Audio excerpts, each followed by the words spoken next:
Hello, and welcome to episode 7 of A Slice of P.I podcast. This week, we welcome Lee and Whitney Hewitt from Murrells Inlet, South Carolina. Lee and Whitney talk about living and working in Murrells Inlet, raising their 2 sons. Lee as the owner and broker in charge and realtor at Garden City Realty. Whitney worked as an insurance adjuster, was a full-time mom, had a lamp business with her friend Gail.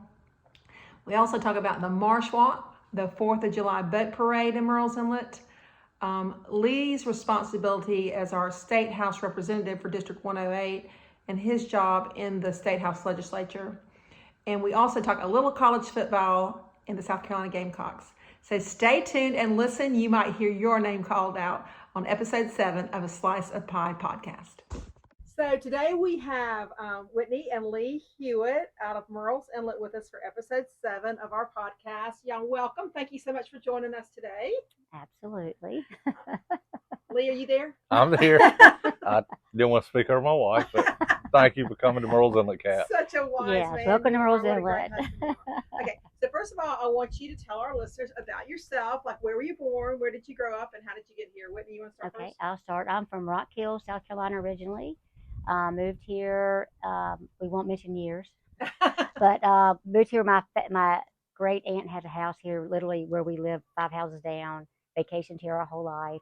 And my dad wanted to work here when I was the youngest and to come here after I graduated high school. So I moved here and went to Coastal, a Coastal grad. And what else?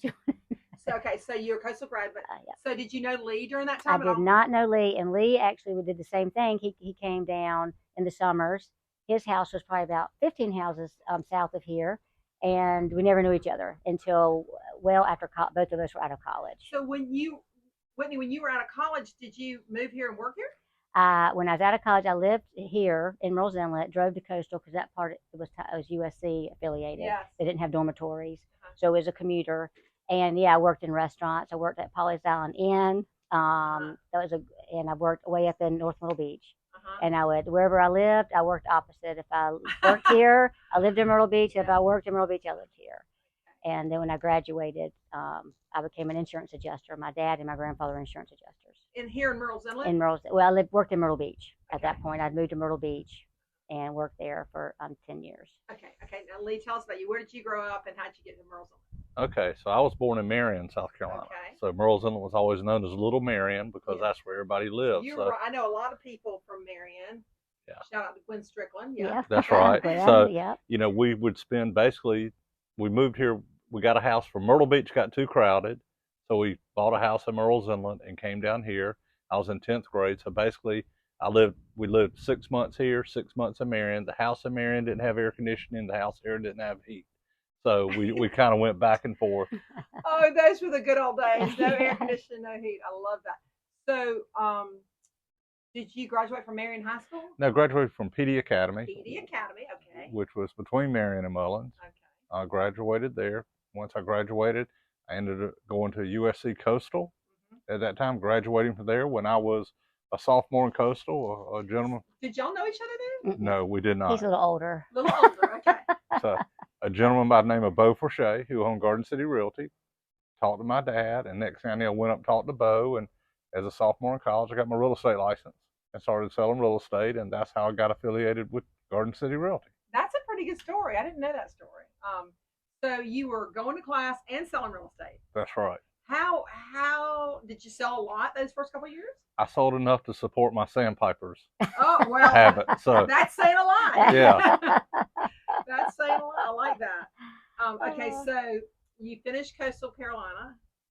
Yep. And then what did you do? Well, then I was at Garden City Realty selling real estate full time. Where were you living? Was living at my parents' inlet home. And then after a couple of years, I bought my first house in Garden City through Garden City Realty and lived there, and then kind of kept progressing from there. Okay, so when did y'all meet each other? We met after Hurricane Hugo, so that was in 1989. 1989. Yes.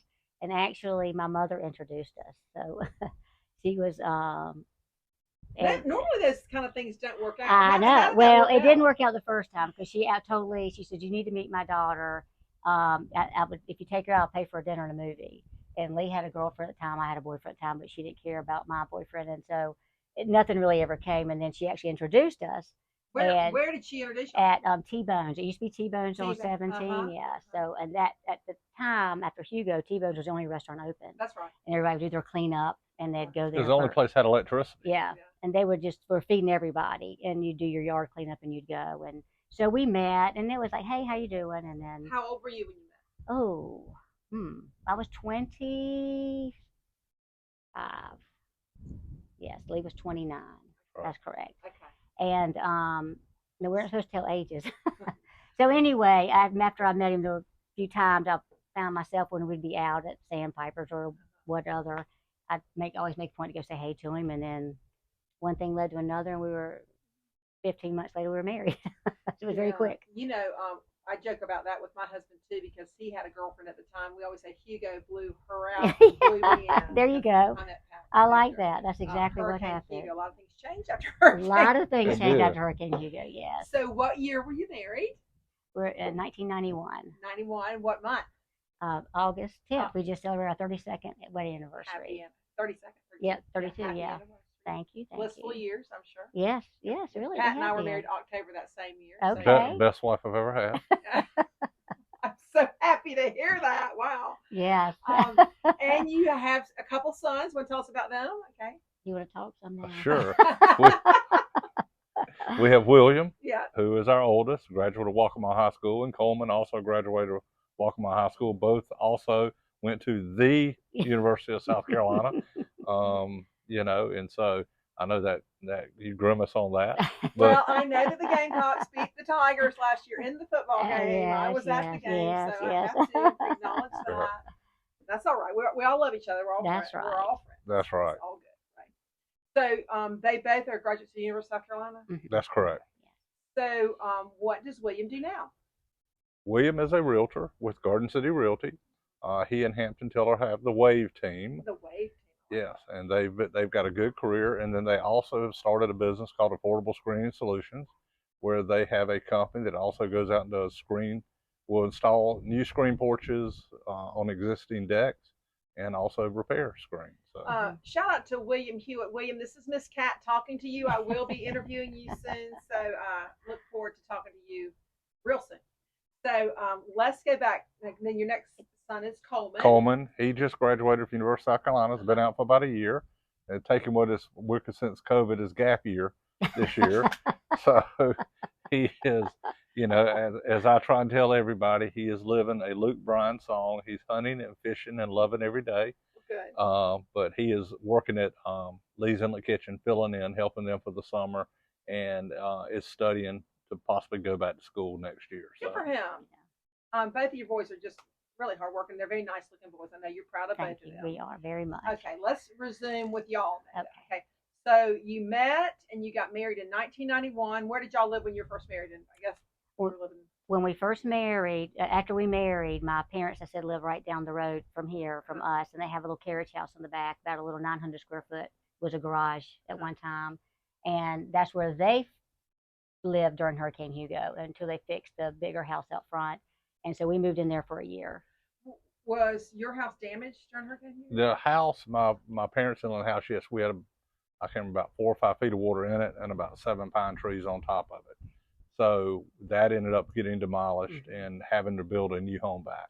Were your parents right on the creek here? Yes. Okay, how about the house that you said you had bought? That was actually back in Garden City, and it was undamaged, but I had sold it by that time. Okay. Yeah, he sold that before we met. Okay, so when you got married, you were living in the carriage house? Okay, all right. Mhm. So then what happened? What's next? Well, then we actually bought a lot in Wilderness Plantation at the time, which it was just a dirt road. You familiar with Wilderness? It's right off 707. Yeah, I do know where that and is. it was Wilderness nothing there. Blackmore Golf Course wasn't there. It was nothing. It was literally a dirt road, and it was you bought 1 acre or 5 acres. Mm-hmm. And we bought a piece of property, and this house where we are now came on the market, and we bought it sight unseen. We didn't even go in it.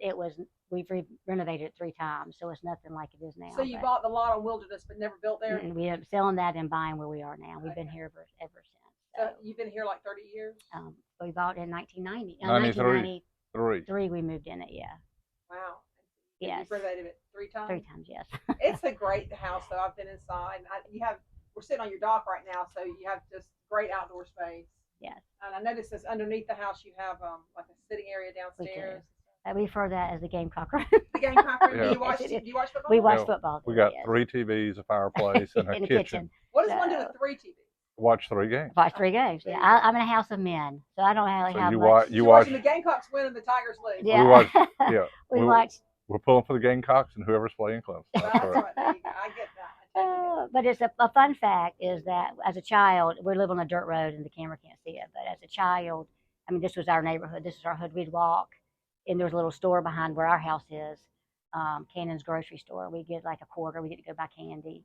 And so when this house came up, I was like, oh my gosh, this is my childhood reinvented. So we're buying the house for $82,000 is what we paid for it. For the house you're living in? Yes, yes. Wow. Back in now, like I said. So this was after Hugo. Was the house damaged at all? But it was very small, a typical beach house, 3 bedrooms down the side, living room and a kitchen.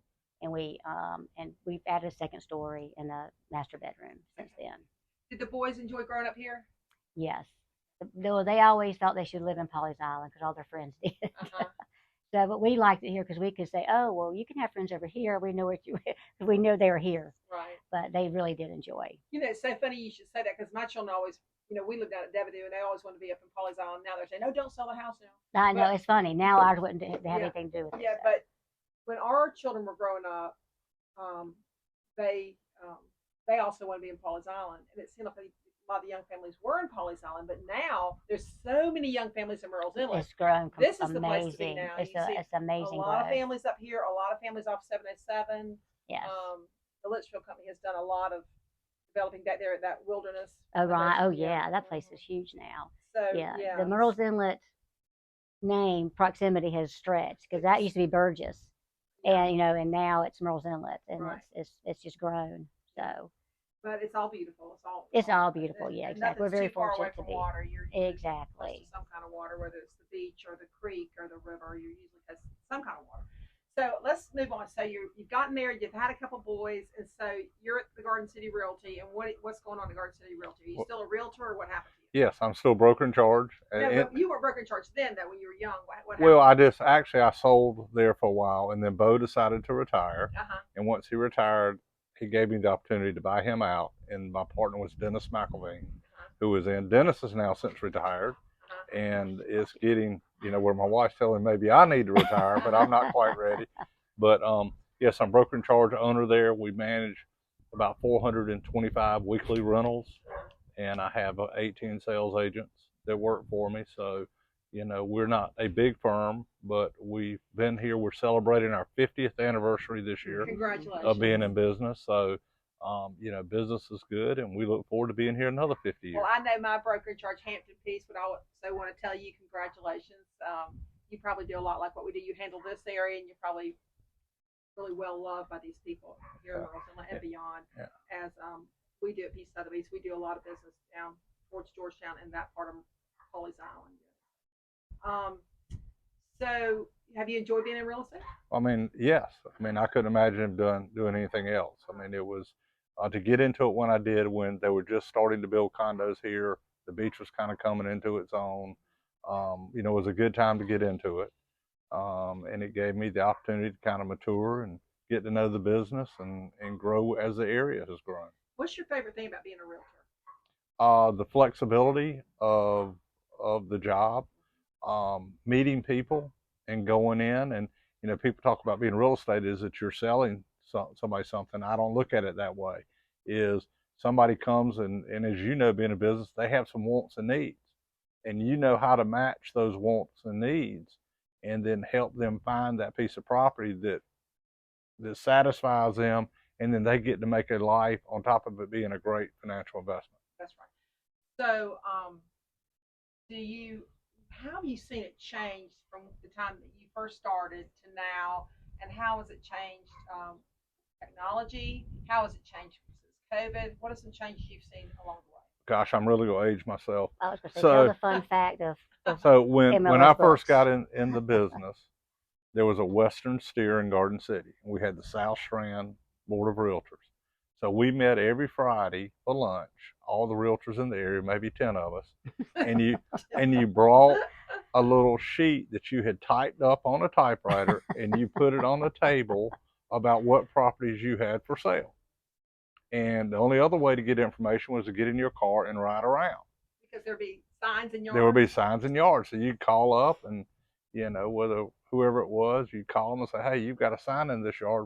Tell me about the house. And so then you would, get on the phone, and you didn't text people. You didn't send pictures. You got on the phone, you called them, and they would drive in town or they'd drive over and you could show them the property. So, then it evolved into we had a book that came out once a month with that information. Yeah, you remember the book.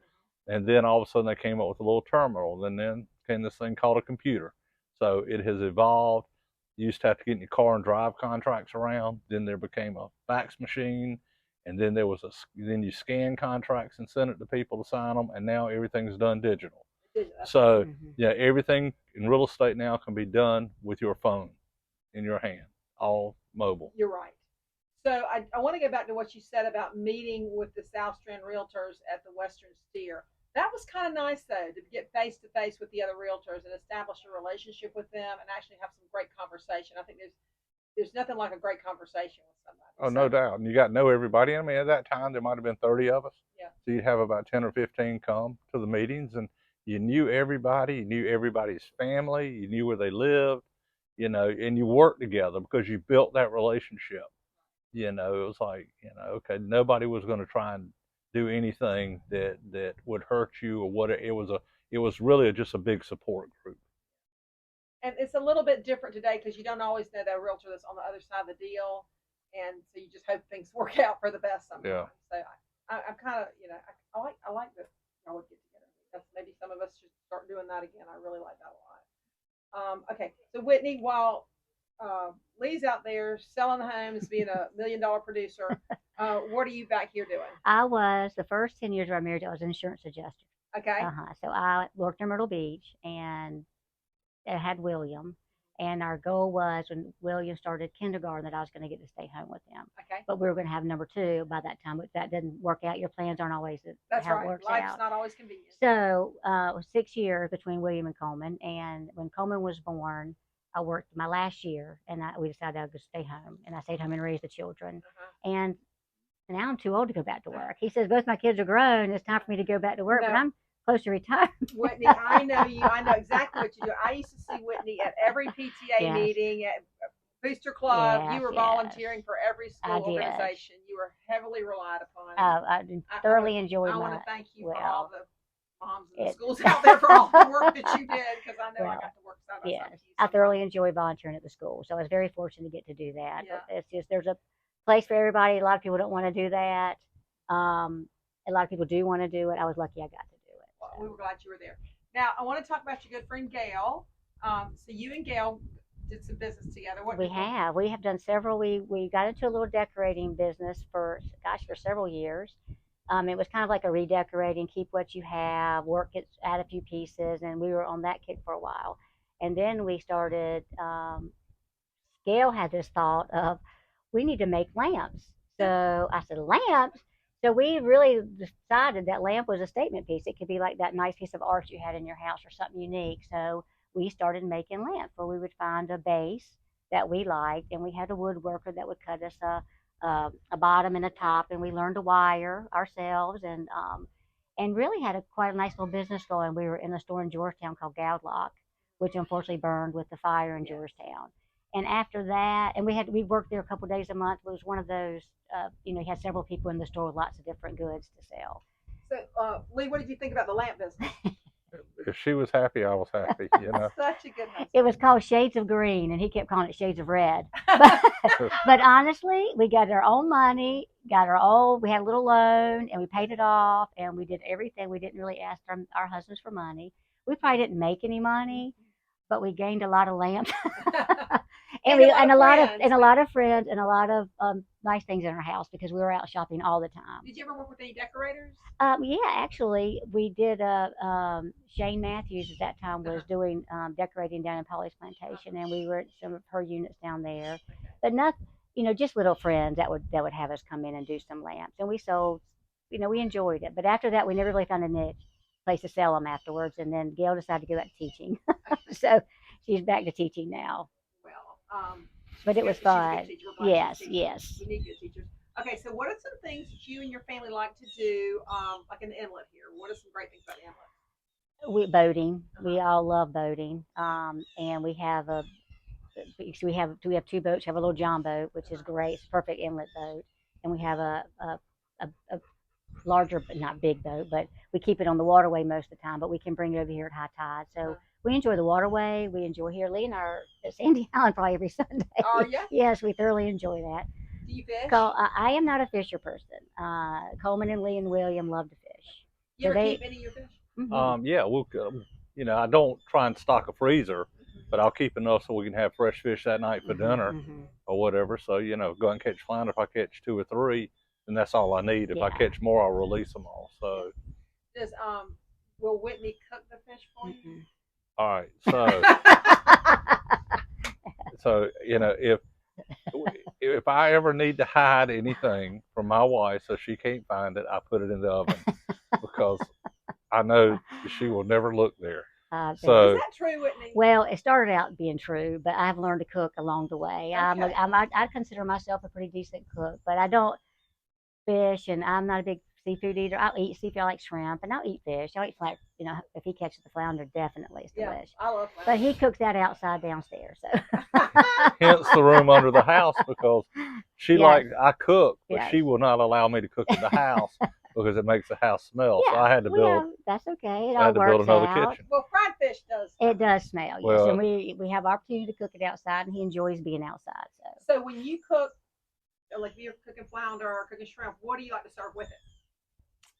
What do you normally eat? Normally grits. If we do fried fish, grits. Yeah, maybe some French fries, but basically some grits and maybe some coleslaw. Yeah, that's what we like. Yeah, exactly. If we're grilling, we'll do vegetables. But if you're frying, you just load it up with all the comfort. Fried up, baby. Comfort. Do you do any crabbing here on the creek? Or do you do crabs? He does. Yeah, I used to do it. We'd have crab cakes at least one night a week. Yeah. I'd go catch the crab and come back. But it's cook interesting 'em. You're talking about how we met for our first day. Oh yeah. I cooked dinner for her, and I went out in the inlet and caught the crab and the shrimp and everything and fixed dinner. And she came over, and evidently I did not know she didn't eat seafood. Any seafood at that time, but I ate. I was very polite. Had a lot of cocktail sauce on it. Yeah, or did you like the cocktail? Which was better? And yeah, exactly. I probably couldn't taste the seafood, but I was very polite. I didn't want to be rude and him to think I'm. Oh well. Listen, if some fella had me over for a first date and he cooked and prepared food for me, I probably would have proposed to him at that point. I love that when a man can cook. Well, he set himself up for that, and we dated and we married. He goes to the grocery store and he cooks. That's just what it was. So why change it? Yeah. No. It's not broken. Do y'all ever go out to eat here at Murrells Inlet in the restaurants? Mm-hmm. Do you? We'll mainly down here in Murrells Inlet. We'll walk over to Lee's Inlet Kitchen because it's convenient. We're friends with the owners. So you can just walk over there. Yes, it's right across the street. So that's why we like to go. We can go over there and eat. And during the off season, not during the summer, we might go down to walk on the Marsh Walk, and stop by a couple places and see. You see, in the wintertime, you know how it is. Yeah. In the wintertime, the locals come out. Yeah. And then we go into hibernation in the summer. Yeah. So, maybe during a football Saturday or something like that, we'll go down and watch a game. And yeah. So, can you tell our listeners about the Marsh Walk? What is the Marsh Walk in Murrells Inlet? Well, the Marsh Walk is a county-owned dock that runs along about 8 restaurants down on Business Highway 17, and it kind of connects the restaurants, but it gives the visitors to the area the ability to go out and enjoy the views and get to see the inlet and the wildlife and all that's there. So it's really been a good item. I mean, Murrells Inlet struggled for a lot of years until the Marsh Walk was built. Mm-hmm. It's given it an attraction for people to come down, and as you'll hear people say, it's really kind of the main street of the area because that's where all the focus is. Now, there are a lot of good restaurants up and down Highway 17 that are not on part of the Marsh Walk. And you have another little mini Marsh Walk behind Nance's and those areas. So, Yeah, it's been a focal point to bring people to the inlet, but people have found other places in the inlet. So, seafood capital of South Carolina is just it's kind of the focal point for it to attract people to the area. Are there shrimp boats that come into Murrells Inlet? There's very few now that still come in and out. Really? Yes, they've about gone away. There's one at Marlin Quay. There's several people that have center consoles that they've converted to shrimp boats that they'll take in and out every day, and you'll see them selling shrimp on the side of the road when they're running, primarily in the fall of the year. So, the majority of the big shrimp boats are in Georgetown, but most of them now relocated to McClellanville. You know that, yeah, that's, Yeah. yeah. But anyway, still good seafood is available. Yeah, A lot of good. I think most of the restaurants try to serve local seafood. Yeah, they do. They go to McClellanville, and thank goodness for Mayor Leland down there with the way he has dedicated and set aside those docks with easements to ensure there's a working waterfront. So I know a lot of the restaurants go down and purchase their food there. A lot of the fresh flounder comes in out of North Carolina.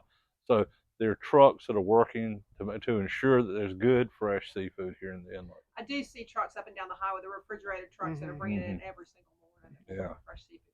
Always can find good fresh seafood right here along the coast. Okay. So talking about the Marsh Walk, it reminds me of the 4th of July. So let's talk about what happens in Murrells Inlet on the 4th of July. Okay. Do you want to say anything? Or? Well, I'll let him do it because we have a boat parade. Yeah. Where the boats, we have a theme.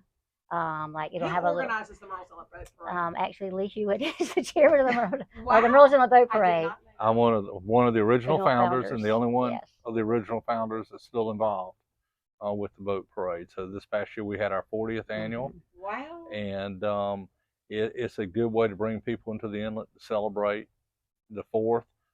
People do line the Marsh Walk and the docks in the thousands. But the big part of it, I've got it set up as a 501c3 that I use that we'll sell T-shirts. And the proceeds from those shirts go to the local Boy Scout troop. And I've seen those T-shirts everywhere. Yeah. They're usually great. I think we sold about 2,800 of them this past year. So what a wonderful cause. That's a great idea. So let's tell our listeners about the timing of the boat parade, because the time is different every year for the boat parade. And why is the time different every year for the boat parade? Well, we've tried to work that out with the man above that we could have a consistent time, but we've yet to be able to get him to have high tide at 1 o'clock every day.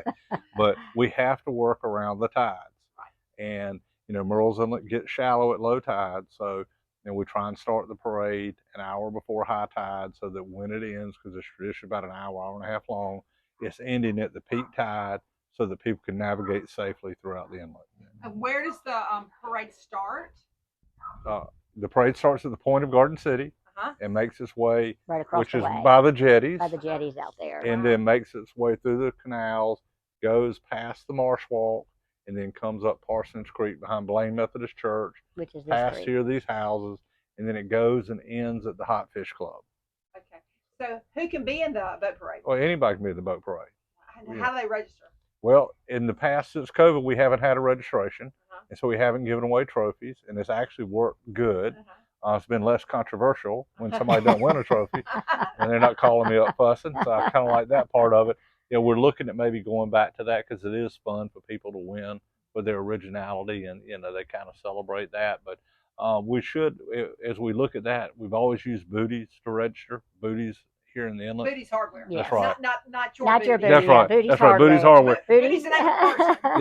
Yeah. They were always kind of the central location. Since he has gone away, there's a new business. We'll try and work with that new owner. The Marsh Walk Association has stepped in, and they're agreeing to help provide me some relief in planning and organizing that function of it, so it doesn't all fall on me this coming year. But yeah, we're already working on the theme and the logo for the 41st next year. So is there a registration fee? In the past, it's been $5. It's not a moneymaker. Generally, we'll have about 60 people register. So you make about $300, and we'll spend about $300 on the trophies. And then how about, and so boats get decorated. Right, yeah, they're decorated. They generally go around the theme that we come up with that year. Some do follow the theme, and some come up with their own theme. Yeah. So. Do they have red, white, blue decorations? Do they have lights, sound, music? What do they have on their boats? A little bit of everything. A little bit of everything. You've got people they decorate in military uniforms, or you'll just have boats wrapped in flags, or you'll Statue have of Liberty, a Statue lot of of mermaids, Liberty. a lot You'll of have all that. nautical themes. So, but it's kind of neat. It's been featured on CBS this morning. Has it? Yeah. So if you go to our Facebook boat parade on Murrells Inlet Boat Parade, there's actually a clip of when they featured it there. So we've gotten some national news on it, and politicians always seem to love to come and ride in it. We've had Lieutenant Governor Yvette here last year or 2 years ago. So Have you ever had any presidential candidates in your boat parade? no, we have not. But there seems to be a lot of them this year, so maybe we can. have So this is a Yeah. couple from South Carolina, Yeah. right? Yeah, we have. But on a side note of that, not only do the boats decorate, but the docks decorate as well. Wow, So okay, there's at the time before COVID, you'd have awards for the docks as well. So they would come up with a theme, and a lot of the docks really go way out. And a lot of yard parties up and down. That was my next question. Do people have food? Yeah, and they have drinks out food here and and gather drinks. along Yeah, the way? exactly. Yes, lots It's of. like a big It's tailgate. like a big Yeah. tailgate, exactly. Sounds like so much It fun. is fun, and like I said, a lot of the, it's just crazy some of the ideas that they come up with, how creative they can be on these docks. So if someone's never been to the Murrells Inlet Boat Parade, where's a place they could view it? It would be a Find someone you know on the inlet. that's on the a best parade place to view and, it. come to their house and set up and enjoy their food and their hospitality. You stand on the marsh. Yes, Yeah, the Marsh Walk, the Blaine Methodist Church, the parking lot there, that's always and a the Marsh big Walk. And viewing you have to area. get there early because literally It's amazing. You don't realize it until we were driving through it one night. We were going to McDonald's afterwards, and we're like, "Oh, we're all starving." And it was a late one, and I said, "Well, go Murrells Inlet Road because it's going to be." It was just I had never seen so many people. I had no idea what activity went on down there because we've always watched it right here.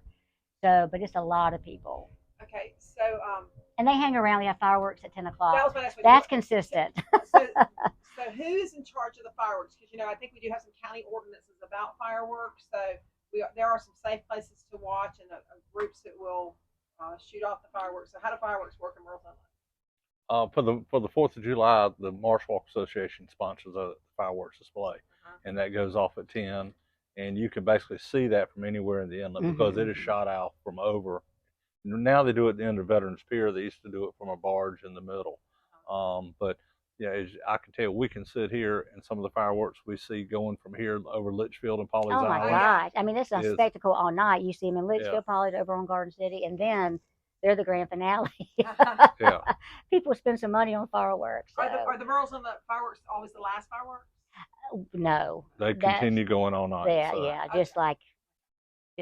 yeah, they continue to a 'Cause lot. I think down where we are, they usually wait till about 9 o'clock to start shooting deputies, right? Right. They go. Okay, so I think we've covered. Is there anything else we want to talk about y'all? Have we talked about everything? I think you've wrapped us Okay, up. all right. Yeah. Okay, so now I'm going to change the discussion to talk about what Lee has been busy with the last couple of years. Lee is also our South Carolina congressional representative for House Seat 108, and we are certainly very appreciative of you taking that role, running for office, and being up there in Columbia for us. So tell us why you decided to do that, and what are some of the responsibilities that come along with that? Well, I mean, it was kind of evolving, as being a realtor and wanting to be involved in the community. I went on the Planning Commission, spent 8 years there, Zoning Board of Appeals, spent 8 years there. And during that last 8 years, there was someone that was running for governor that nobody knew who she was. And it was a lady by the name of Nikki Haley. And I reached out to Nikki at that time, as I'll call her, since she wasn't governor yet. And we got together and got to know each other. And I got very active with her campaign and helped with that. Took her up and down the beach, introduced her to a lot of people. And she eventually went from Nikki Who to Governor Haley.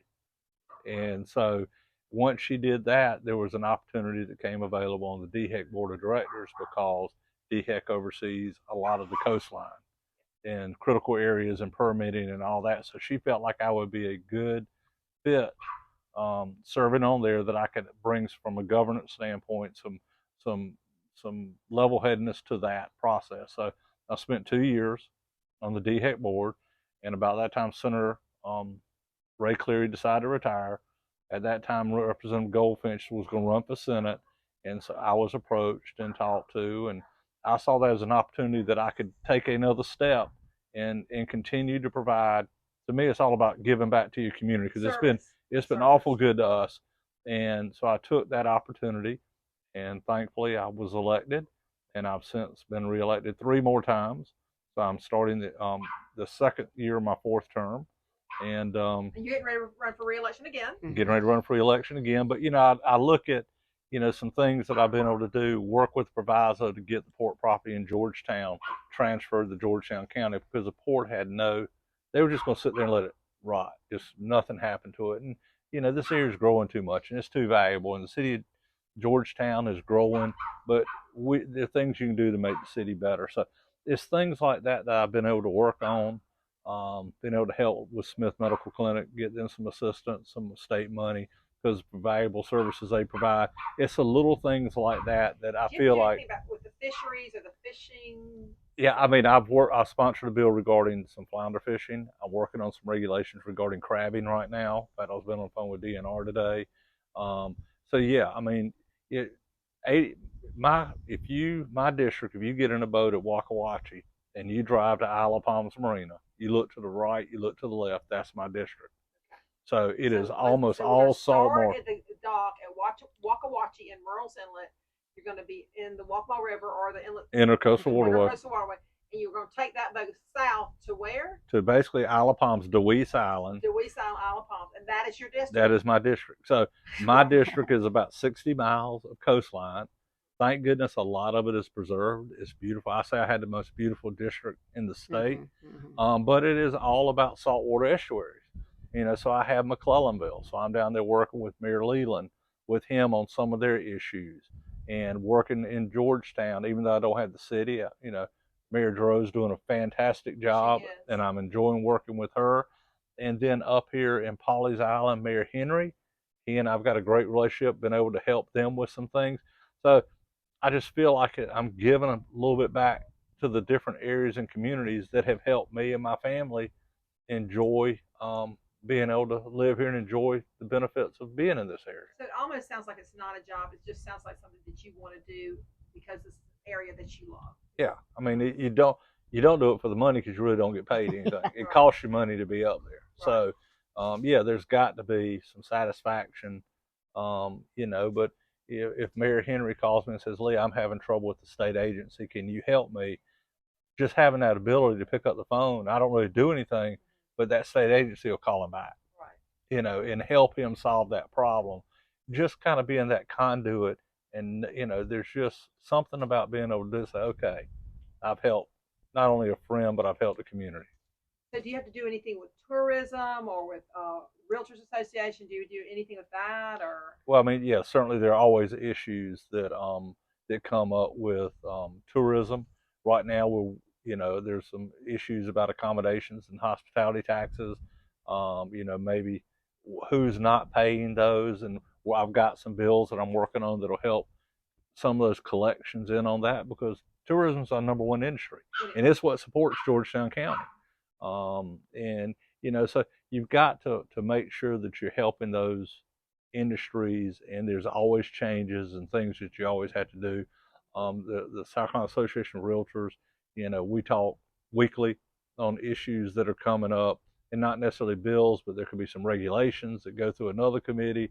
There's always different entities and industries in this area that always need help and always help with need some interpretation and all. Now, I don't know if this is controversial or maybe it's not, but how about the roads, bridges, the highways and byways that go through our area to bring people to our area? Do you ever have to talk about that or do anything with that? Yeah, I mean, I'm always talking about it because no one's happy with the roads, and that's what roads. If I could solve the roads problems, and if I could solve HOA problems, I would. Well, I don't think anybody's ever going to solve HOA problems. Yeah, so if I could solve those two issues, about 90%. But we've got our area has grown so much, we don't have the road capacity to handle it, and unfortunately, there's not an easy solution to fix it. You try. We're working on a road project called SEL, which is Southern Evacuation Lifeline. To me, is critically needed. The way it's set up now, and we know how much Horry County's grown. the south end of Horry County is scheduled to evacuate through Georgetown. So we've got to get basically from Socastee south, on top of our residents on the Walkable Neck, off through that 4-lane bridge in Georgetown, through 5 Points area of Georgetown, if a storm's coming. I love my neighbors in Horry County, but if we've got a hurricane coming, I need to be worried about people in Georgetown and how to get them off. So SEL, which is an evacuation lifeline, would give us a relief, a pressure point to help get people out of here in case of a hurricane comes or when a hurricane comes. Roads need to be paved. South Carolina's got one of the largest road networks of any state. DOT's working on that as hard as they can. There's a lot of work that needs to be done. Those are issues that we try and handle. And that everybody wants a new stoplight somewhere, but they're, always having to get that. Everybody's wanting, there's always somebody that needs something when it comes to transportation. The area has just grown so much. Beach access. I get phone calls every week. You need to put in more beach access. Well, when this area was laid out and designed, it wasn't designed for what we have here, and we're very limited in where we can have more beach access. I want more, but those are just things you have to deal with on a daily basis. Well, I don't know if people have ever been to Florida much, but if you travel to other areas in our country along the coast, I think that we here in South Carolina are very generous with our beach access. Yeah. In some states you have to pay. I know when you go up north, you have to pay for your beach access, pay to park to get the beach access. So in South Carolina, you are not paying to get to beach access. Right. The county pays to maintain all those beach access, right? That's right. That's correct. We have a lot of beach access. Yeah, and that's where accommodations taxes come in, because that's helping preserve the things that tourism and locals can use. So, so when is the next election for House Seat 108? Primary would be in June. Filing opens in March. I think it's June I can't remember, it's the second Tuesday in June, whatever that day is, June 10th. And then the general election, if the Democrats field somebody, would be in November, along with the presidential election, all the others coming up. Well, we wish you luck in the election, and everybody that's listening, go out and vote for Lee Hewitt in the primary and the general election. That would be great. Whitney, what's it like to be married to a politician? Actually, it's kind of nice because he's gone a lot. I'm just teasing. He's not gone that much. No. When is he gone? He is gone from January to May. He's in session January to May, but he's gone. On the weekend? He's gone. He leaves on Monday and comes back on Thursday. So they're in session Tuesday, Wednesday, and Thursday. So you have to have a place to stay in Columbia. I do. I bought a condominium by the stadium. I knew you were going to say that. We did a twofold. A twofer. Yeah. So, but it's 5. I could be at my office and State House in 5-10 minutes. Right. Yeah, from where traffic, we are. Yeah, it's right close by. And it comes in handy on football weekends. But I was in Columbia this week, even though we're not in session. Yeah, he's there. He's still there. I'm on some ad hoc committees and things. So they say you're in session 4 months out of the year, but you're really out there 12 months out of the year. You know what? So for all the people listening that might not understand how the General Assembly in South Carolina works, so Whitney, you were saying January to May. But if an issue comes up, or is the General Assembly ever called back, the whole group ever called back, or do you just meet like on Zoom meetings, or how do y'all work? Well, you aren't allowed to do Zoom. Really? So you got to do official business in person in a public setting so the public can attend. I mean, when we adjourn in May or 1st of June, we adjourn sine die, which means without end.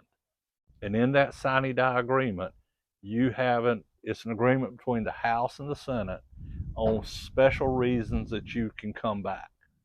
If a natural disaster hits, if the economy tanks, in budget, you need to adjust the budget, or some of those. The past 3 years, we never really adjourned because COVID. So we had to always be prepared to react with COVID and that type stuff. So, I feel like the last 3 years, we never adjourned because we were up there year round. So, you have special reasons that you can go back.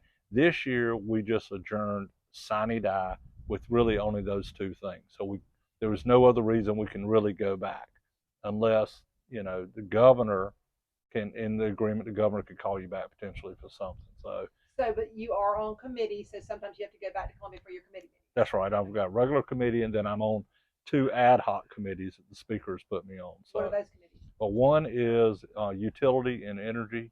I'm looking at ways, because our energy grid is about to be overloaded with all the growth.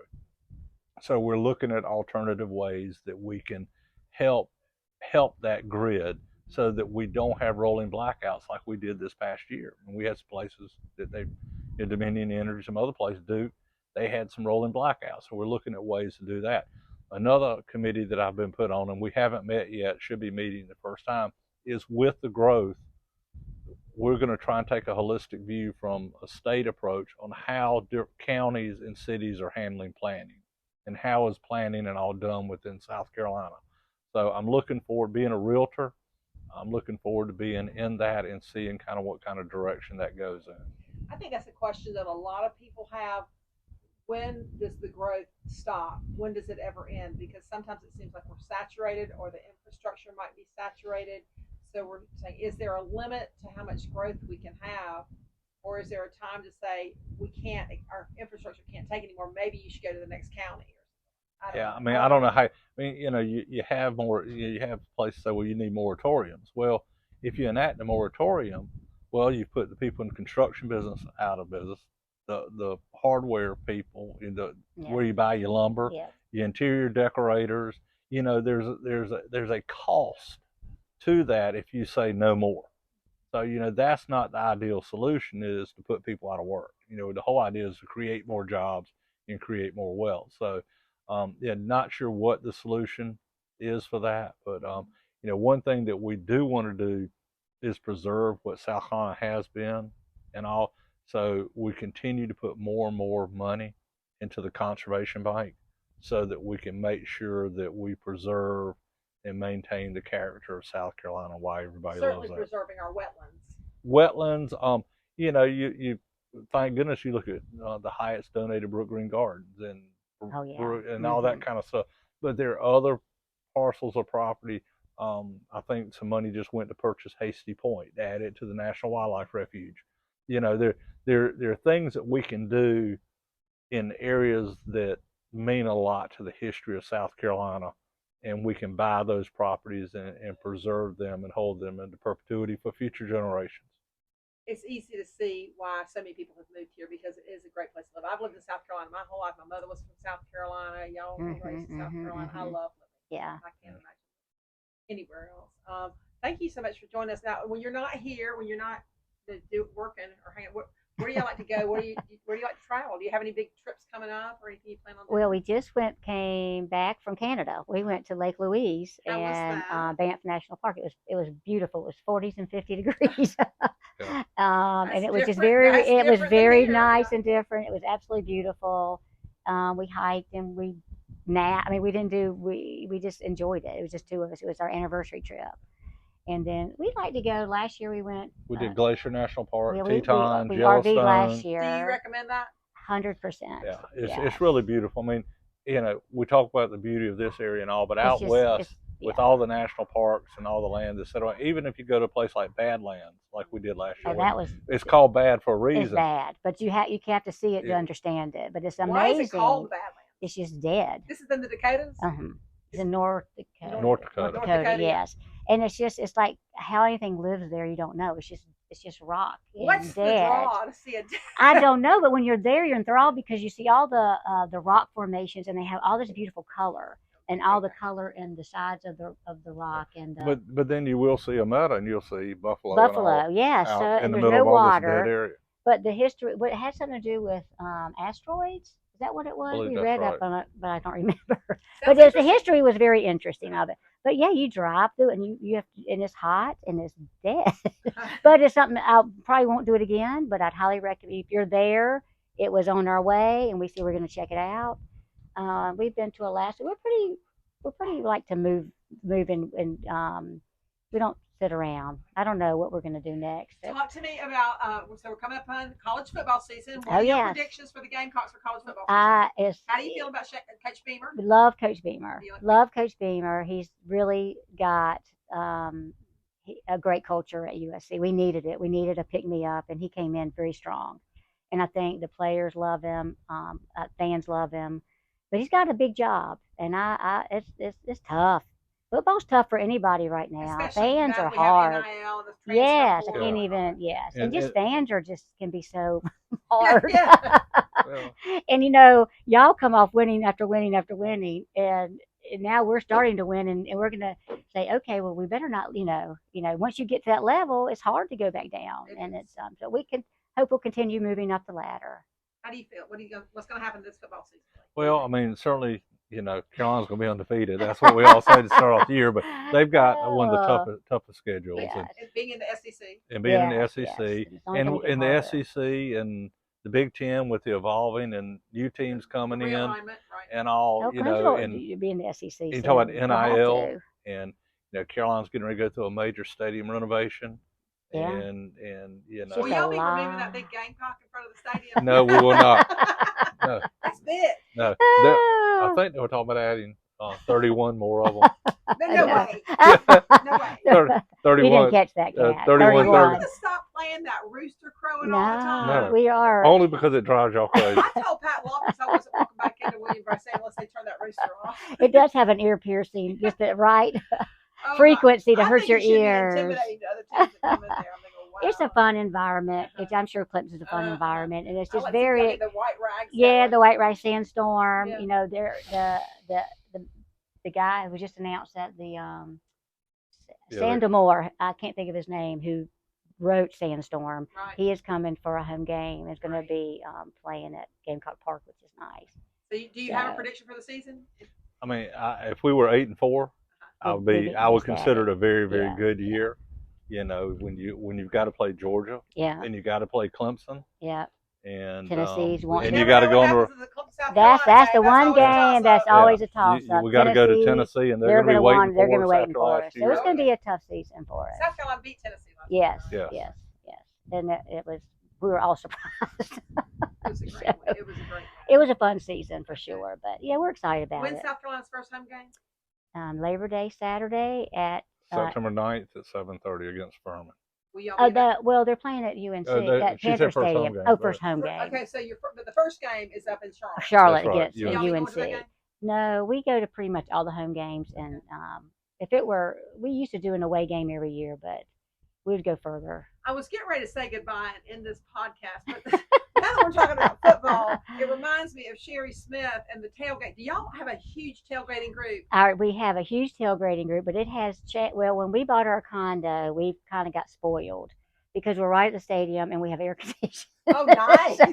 That's deluxe. And that's a big deal. In Columbia, that's important in It's September. important in Columbia. Because we know So Columbia's the hottest place in the whole state. it is the hottest place We don't know ever, why, but ever. it is. It's just. But anyway, no, we had a fantastic. But they all come there now. We called it the Murrells Inlet tailgate group. We had a big. It was fabulous. Give a shout out to some of the families that show up. Oh, well, we have Sherry, the Smiths, Dexter and Kelly Dorman, Lee's sisters, Norma Coop and Sarah Brown.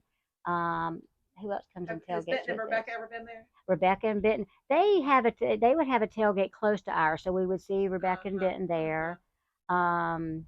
Oh gosh, through the time, the Franzes, Williams and the Franzes. the Franzes.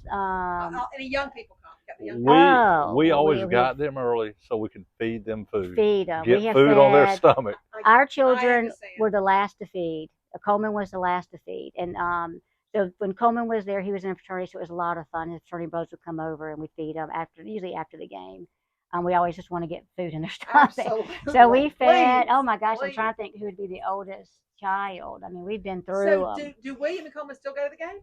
Yes, Coleman's more than William, Uh-huh. but William will coach a couple games, but Coleman pretty much tries to go to all of them. Okay. He's still fresh out of college. It's still a lot He of wants fun. to be back in Yeah, college. Well, don't we all? Yeah, right. COVID stole a couple years out of his Yeah, football that's what he thing keeps for him, saying too. So it's been really nice having the conduit. There's been a lot of fun. So we have it's fun. So we have a good Well, time. best of luck to the Gamecocks, except when they play the Right, Tigers. but I okay, hope they that's do fair well. to say. That's fair. And I hope you continue to enjoy this beautiful life along the creek here in Murrells Inlet. It just really looks so pristine and so gorgeous. I don't think anything can beat this. So It's know really pretty. We are you've very been lucky to blessed be able here. to have Yeah. such a gorgeous life here. And thank you for Yes. your service in the South Carolina State House. And continued success there, working with all the delegation up there. And thank you for being married to Lee. I know.